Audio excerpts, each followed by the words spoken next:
You ask Tiger to solve. This deals with linear equations with one unknown. The final result is y equals -4. Let's solve it step by step. Remove the ones.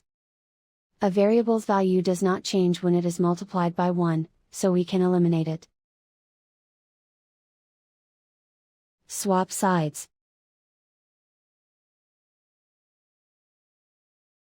Group all constants on the right side of the equation. Subtract 5 from both sides. Group like terms. Simplify the arithmetic.